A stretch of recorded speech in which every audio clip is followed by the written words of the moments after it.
جانتے ہیں ایک ایسا شخص جس کے خزانوں کی چابیاں ہی طاقتور آدمیوں کے ایک گروہ کو تکا دیتی تھی، لیکن ایک دن زمین نے اسے نگل لیا۔ یہ ہے قارون کی کہانی، دولت سے غرور تک اور غرور سے تباہی تک۔ قارون حضرت موسیٰ علیہ السلام کی قوم بنی اسرائیل سے تعلق رکھتا تھا۔ وہ حضرت موسیٰ علیہ السلام کا قریبی رشتہ دار بھی تھا۔ روایات کے مطابق وہ ان کے چچا یا کزن کے برابر کا رشتہ رکھتا تھا۔ شروع میں وہ عام آدمی تھا، مگر اللہ نے اسے اتنا مال دیا کہ دنیا حیران رہ گئی۔ قرآن مجید میں اللہ تعالیٰ فرماتا ہے کہ اس کے خزانوں کی چابیاں ہی طاقتور آدمیوں کے ایک گروہ کے لیے بوجھ بن جاتی تھی، مگر یہی مال اس کے لیے آزمائش بن گیا۔ قارون کی دولت اور اس کا غرور۔ قارون کو اللہ نے نہ صرف مال بلکہ سونے، چاندی، جواہرات اور قیمتی چیزوں کے بڑے بڑے ذخائر عطا کیے، مگر دولت کے ساتھ اس کے دل میں غرور پیدا ہوا۔ جب لوگ اسے نصیحت کرتے کہ اللہ کا شکر ادا کرو، غرور نہ کرو، تو وہ کہتا یہ سب کچھ تو میں نے اپنی عقل اور محنت سے حاصل کیا ہے۔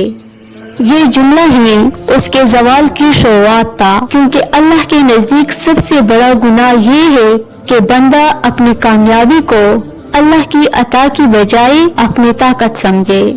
ایک دن قارون اپنی شان و شوکت کا بھرپور مظاہرہ کرنے کا فیصلہ کیا۔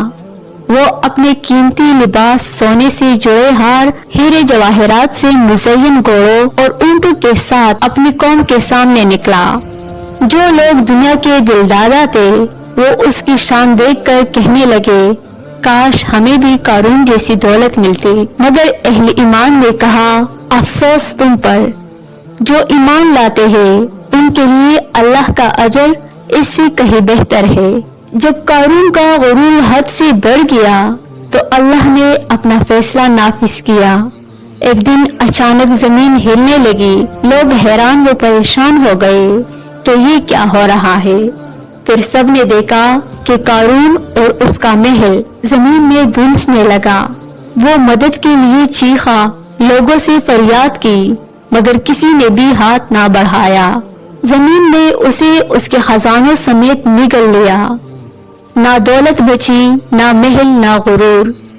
قارون کی کہانی صرف تاریخ نہیں بلکہ آج کے لیے ایک آئینہ ہے۔ کتنے ہی لوگ ہیں جو دولت اور شہرت پا کر یہ بھول جاتے ہیں کہ سب کچھ اللہ کی عطا ہے۔ اللہ چاہے تو ایک پل میں سب کچھ چھین سکتا ہے۔ اصل کامیابی مال میں نہیں بلکہ اللہ کی رضا میں ہے۔ دوستو یاد رکھیے، دولت اور شہرت اللہ کی آزمائش ہے۔ قارون کے پاس دنیا کی سب چیزیں تھی مگر ایمان اور شکر نہیں تھا۔ قارون کا بچپن عام لوگوں جیسا تھا، وہ نہ بادشاہ تھا نہ کوئی شہزادہ۔ ابتدا میں وہ ایک نیک شخص تھا اور تورات کا حافظ بھی کہا جاتا ہے، لیکن جب دولت کا دروازہ اس پر کھلا تو اس کے دل میں دنیا کی محبت اور لالچ آ گیا۔ یہاں سے اس کی زندگی کا رخ بدلنے لگا، ایمان کمزور ہوتا گیا اور ہرس بڑھتی گئی۔ روایات میں آتا ہے کہ قارون کو سونے اور چاندی بنانے کا علم بھی آتا تھا، یعنی علم کیمیا۔ اس علم کو اس نے عوام کی بلائی کی بجائے اپنی تجوریہ بڑھنے کے لیے استعمال کیا۔ یہ علم بھی اللہ کی عطا تھی مگر اس نے اسے غرور کا ذریعہ بنا لیا۔ ابتدا میں وہ حضرت موسیٰ علیہ السلام کا احترام کرتا تھا، لیکن جب حضرت موسیٰ علیہ السلام نے اللہ کے حکم سے زکوٰۃ کا نظام نافذ کیا تو قارون کو برا لگا۔ اس نے زکوٰۃ دینے سے انکار کیا بلکہ دوسروں کو بھی روکنے لگا۔ یہاں حضرت موسیٰ علیہ السلام اور قارون کے تعلقات کشیدہ ہو گئے۔ قوم کو بہکانے کی کوشش۔ قارون جانتا تھا کہ حضرت موسیٰ علیہ السلام کی باتیں لوگوں پر اثر کرتی ہے، اس لیے اس نے ایک خطرناک منصوبہ بنایا۔ اس نے ایک بدکار عورت کو پیسوں کا لالچ دے کر جھوٹا الزام لگانے کو کہا۔ کہ حضرت موسیٰ علیہ السلام نے اس کے ساتھ غلط کام کیا ہے، لیکن جب سب کے سامنے عورت کو بلایا گیا تو وہ ڈر گئی اور سچ بتا دیا کہ قارون نے اسے یہ الزام لگانے کے لیے پیسے دیے تھے۔ یہ حرکت اس کے کردار کی پستی اور حسد کو ظاہر کرتی ہے۔ سورۃ القصص میں اللہ تعالیٰ قارون کی دولت اور انجام کا ذکر فرماتا ہے۔ اللہ فرماتا ہے کہ جب وہ اپنی شان و شوکت کے ساتھ نکلا تو دنیا پرست لوگ اس پر رش کرنے لگے، لیکن اہل ایمان نے کہا کہ ایمان والے کے لیے اللہ کا اجر اس سے کہیں بہتر ہے۔ یہ آیت ہمیں یاد دلاتی ہے کہ دنیا کی چمک اصل کامیابی نہیں ہے۔ جب اللہ کا حکم آیا تو زمین نے اس کے قدموں کے نیچے سے کھلنا شروع کیا، پہلے اس کا گھر، پھر اس کے خزانے اور پھر وہ خود زمین میں دھنسنے لگا۔ لوگ تماشا دیکھ رہے تھے مگر کوئی مدد نہ کر سکا۔ وہ چیختا، مدد کے لیے پکارا کرتا، ہاتھ آسمان کی طرف اٹھاتا مگر اللہ کا حکم اٹل تھا۔ جب اس کی کمر تک زمین اسے نگل چکی تھی، اے کاش میں نے موسیٰ علیہ السلام کی مخالفت نہ کی ہوتی، اے کاش میں اللہ کا شکر گزار بندہ ہوتا، مگر اب توبہ کا دروازہ بند ہو چکا تھا۔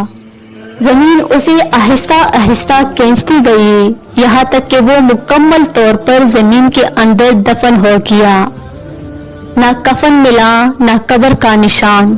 اس کی موت اتنی عبرتناک تھی کہ آج ہزاروں سال بعد بھی لوگ اس کا انجام سن کر کانپ جاتے ہیں۔ دنیا کی ساری دولت، محل اور شان و شوکت ایک لمحے میں مٹی کے نیچے دفن ہو گئی اور اس کا نام ہمیشہ کے لیے ذلت کی علامت بن گیا۔ قارون کے خزانے، محل اور جواہرات سب زمین کے نیچے دفن ہو گئے۔ اللہ نے اسے ایسا مٹا دیا جیسے وہ کبھی تھا ہی نہیں۔ آج بھی دنیا میں ایسے لوگ ہیں جو سمجھتے ہیں کہ دولت ہی سب کچھ ہے۔ وہ غرور کرتے ہیں، زکوٰۃ نہیں دیتے، غریبوں کی مدد نہیں کرتے اور سمجھتے ہیں کہ یہ سب ان کی محنت کا کمال ہے، لیکن قرآن اور تاریخ گواہ ہے کہ ایسے لوگ آخرکار ذلت کا شکار ہوتے ہیں۔ دوستو، قارون کی کہانی ہمیں سکھاتی ہے کہ دولت اللہ کی امانت ہے، اسے غرور کا ذریعہ نہ بنائے بلکہ اللہ کی رضا کے لیے استعمال کریے۔ قارون کی کہانی کوئی پرانی داستان نہیں، یہ آج کے ہر اس شخص کی تصویر ہے جو دولت پا کر اللہ کو بھول جائے۔ یاد رکھیے، جس زمین پر تم غرور سے چلتے ہو وہی زمین ایک لمحے میں تمہیں نگل سکتی ہے۔ اللہ ہمیں شکر کرنے والا اور غرور سے بچا ہوا بندہ بنائے، آمین۔ معزز ناظرین، اگر آپ کو یہ ویڈیو پسند آئی ہو تو لائک شیئر کریے تاکہ سب کو عبرت ملے، اور مزید ایسے واقعات جاننے کے لیے چینل کو ضرور سبسکرائب